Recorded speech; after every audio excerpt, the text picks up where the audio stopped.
guys, welcome back to the summer camp series, which is a series I'm doing full of tutorials on how to level up your art game. If you want to just learn some basics and really improve in a short amount of time, hopefully these videos will help you out a ton. And today I'm going to be doing a video that I should have done a really long time ago because it is so important, and that is the proportions of the head. Because it seems like whenever anyone starts learning anatomy, they always start with the head first, which is a really good idea, but it's also like one of the hardest things to draw. So there's a lot of things we have to cover and do and all that good stuff.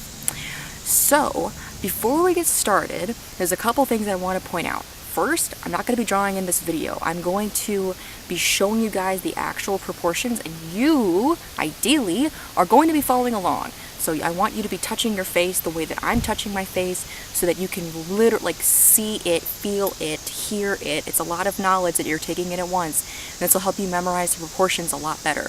If you can, pause the video and go get a little mirror and put it like right next to your phone or your laptop or whatever, so that you can like watch yourself, listen to me, watch yourself, that kind of thing. And if you want to get a piece of paper and like draw these as well, that's a great idea. I'm going to be having a little visual right here so you guys can get an even better sense of what I'm trying to do here. Anyway, that's a lot of babble. The second thing I want to say is I'm teaching the ideal proportions. That does not mean that when you're touching your face that you should feel ugly because, oh no, my nose is too wide or my eyes are too small or something like that. These are just the gist. You can always exaggerate or not exaggerate later if you want, but I have to kind of tell you the Roman, Greek, Greco-Roman way to do it so that you kind of just know the base and then you could play off of that later. But yeah, we're learning from real life first, 3D to 2D. That's always the best way to learn art. Always learn from real life before you start on the paper. You gotta trust me on this, guys. 3D before 2D.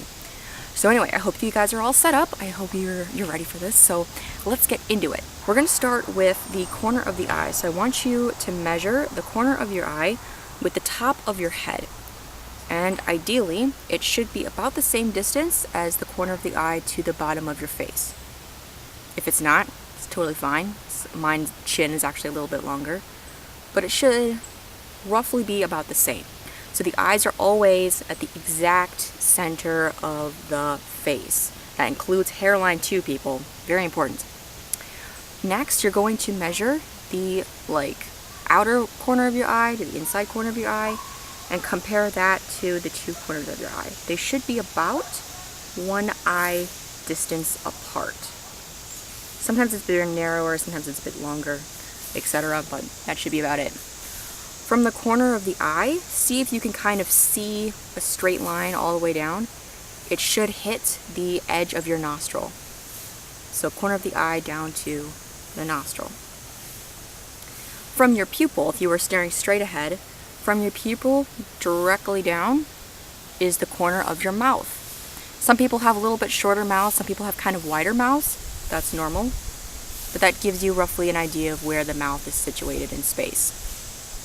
Now, the length of the nose, if we want to measure that, if you go from about the top of the nose down to the bottom of the nose, and then you bring it down to the chin, it's not quite halfway.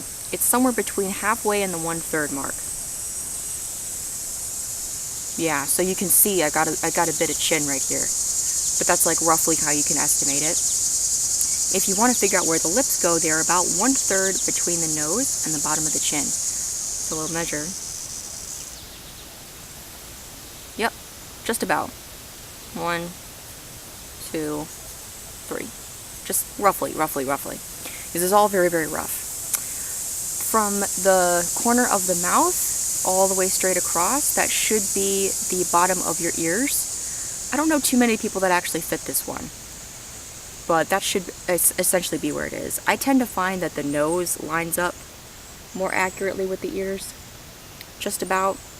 The ears actually come about to the eye. Roughly. Ear shapes are kind of weird. Some people have very tiny ears, some people have very large ears. It's very strange. The ear, if you look at the head and profile, is about center in every regard. So center horizontally and center vertically. So that's how you know where the ear is. A lot of people have very different jaw lines. Some people have very straight across, like the square jawline. Some people have very heart-shaped, very narrow jaw lines. Some people are more roundish and softer. There's different kinds of jawlines out there. And lastly, we're going to compare the neck. So feel your neck and feel the edge of your jaw and look at the distance between the two, the difference between the two, I should say. There's not much. There's maybe about like a centimeter or so between my jaw and the neck. A lot of people draw the neck way skinnier than it actually is. In reality, it's almost the same, almost. And also something to consider is the forehead. Some people have very wide foreheads and very narrow jaws. Some people have a little bit shorter foreheads. Some people have hairlines that are a little bit low. Some people have a little bit high. But the hairline is usually just like, I don't know what exact proportion, but it's usually just like a little scooch higher than the forehead. You know, it's like a little bit raised. Those are all the proportions that I have for you guys. So hopefully this kind of sheds a little bit of light and helps you see things easier. Again, you have to look at it on a mirror to kind of see for yourself and touch your face. I know you're not supposed to for your skin, but touch your face for once so you can kind of see where I'm going with this, and that will hopefully help you find the places on the face just a little bit easier. Hopefully. Let me know in the comment section what you want me to do for the next video. I've got a couple of ideas, but who knows, maybe there's a good one down there. If you like this video, please give it a like or subscribe. That would be extra super duper cool. You can also catch me on Instagram, Snapchat, Tumblr, and Redbubble. It is all Biana Bova, and yeah, just see me on the internet elsewhere. And yeah, I hope you guys are having an awesome August day, and I'll see you in the next one. Bye!